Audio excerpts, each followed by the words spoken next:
What's up, folks? Rodeo 45 here. I'm just going to go over targets and training today.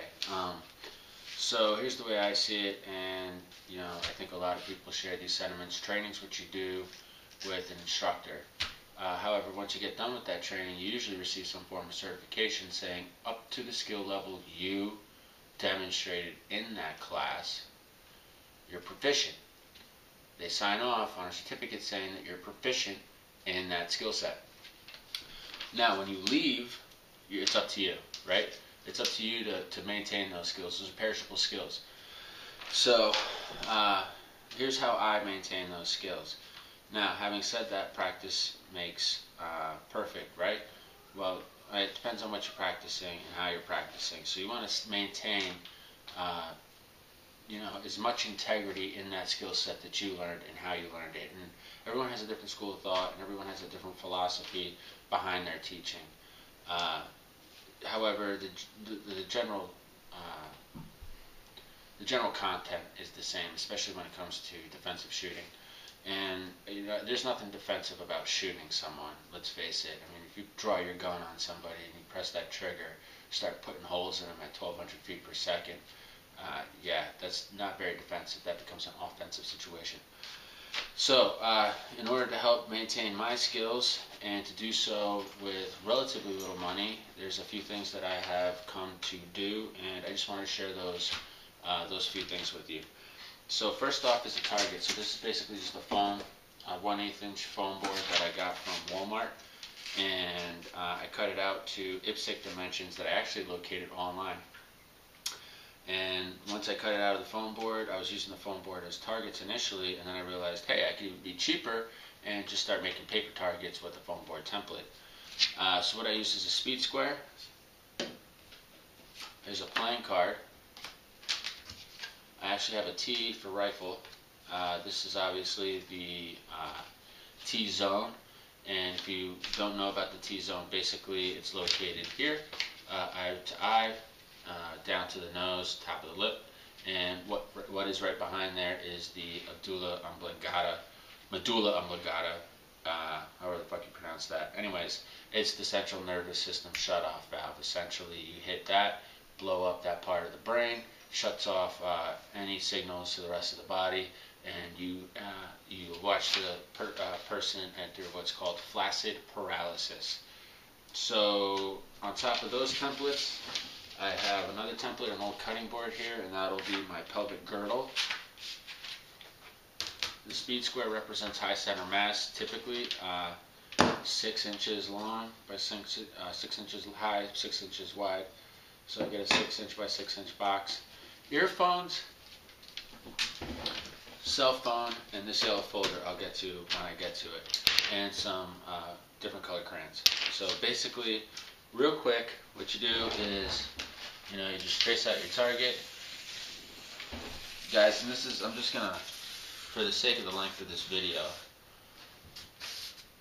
I'm not going to make this guy uber neat. I'm not trying to get into the Guggenheim, and this isn't art school.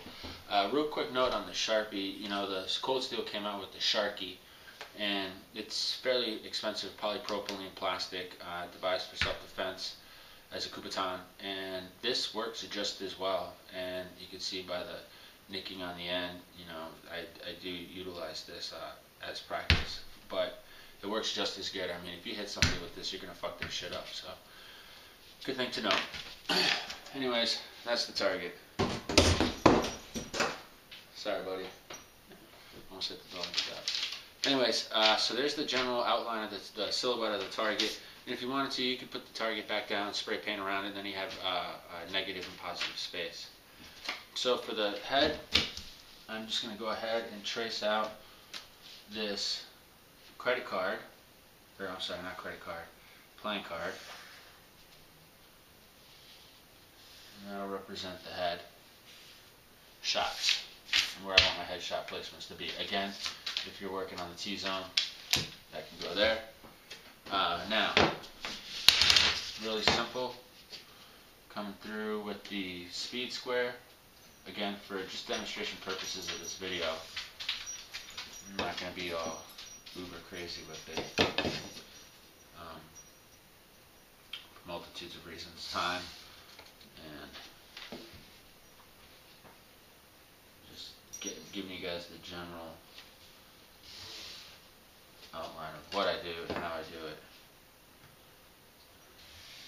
So there you go, high center mass. And then the pelvic girdle, approximately here. And the pelvic girdle, guys, is this area of the body. It's a great place to shoot for incapacitation. Definitely take the knees, legs, and feet away from your assailant and cause extreme pain.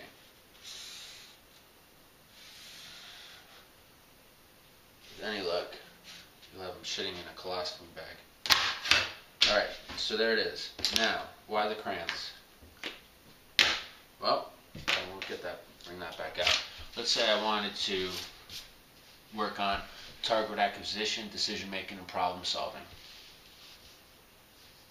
What I would do is number this. So let's say it's number 5 target, right? And I could do like a triangle, maybe a circle, maybe a square, maybe a rectangle, and let's do one more here in the pelvic girdle. Actually, you know what else? What I like to do as well is simple math problems.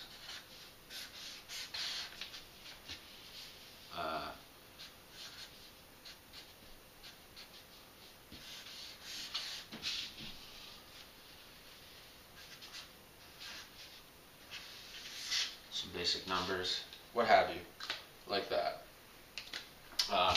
Even words, you know, like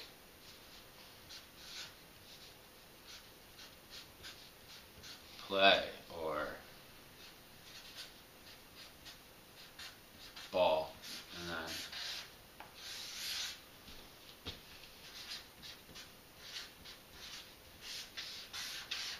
such like that. Maybe even color in a square.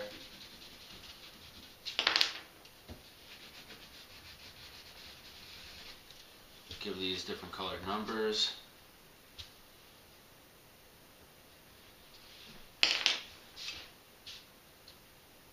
We can do maybe, what's another good one that I'd like? Well, you get the point. Anyways, so why do you do that? Well, for problem solving, you have your math, decision making, and target acquisition. So what I'd like to do is take my cell phone, go to my voice input, voice recorder, and you know what I'll say is target number 5, and then I'll run through what it is that I want for target number 5 when I'm out there and running these drills. So to work my decision-making processes, I might say, you know, 16. Well, there's no 16 on here, but I have to do the math problem to get it. Green triangle, locate the green triangle. So it might be 16, 2 in the green triangle, 1 pelvic girdle. So, you know, it'd be the 1 here, 2 here, 1 here, or 2 center mass, 1 headshot, etc. Or stop, play ball. You know, so I hit stop, play ball, on and on and on, green 5, etc. So what I would do then is take this, fold this up as I normally do, obviously stop the recording,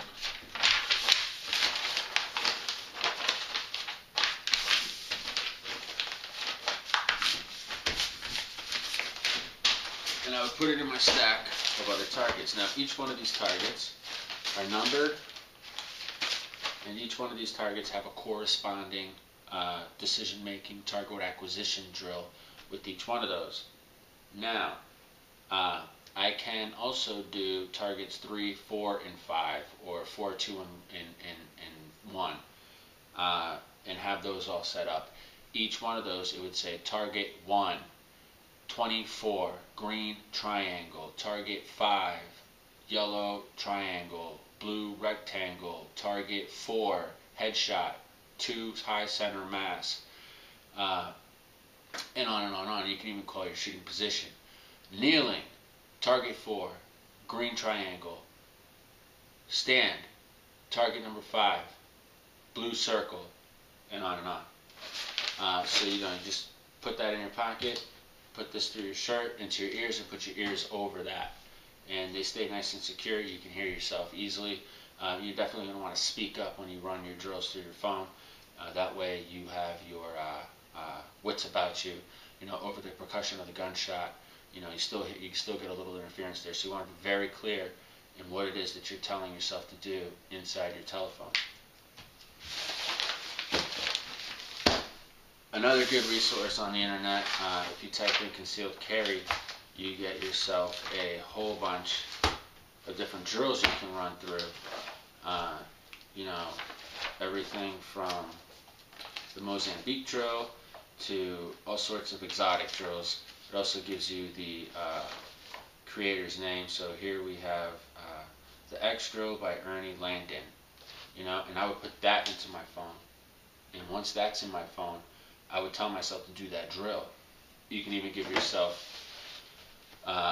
it looks like some of these are round numbered. So this is 100 round practice drill, 7 yards, 5 rounds, 1 shot on each draw at 1.5 seconds. Now, if you have a shot timer, that's great. There's even shot timer apps on your telephone that you can download, and you can utilize that. As a matter of fact, I have a few on my telephone that are great.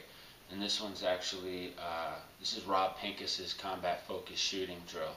So you can set it to however you want, and sorry. Right. See? Right. And he goes on and on and on like that. So he'll tell you what to do.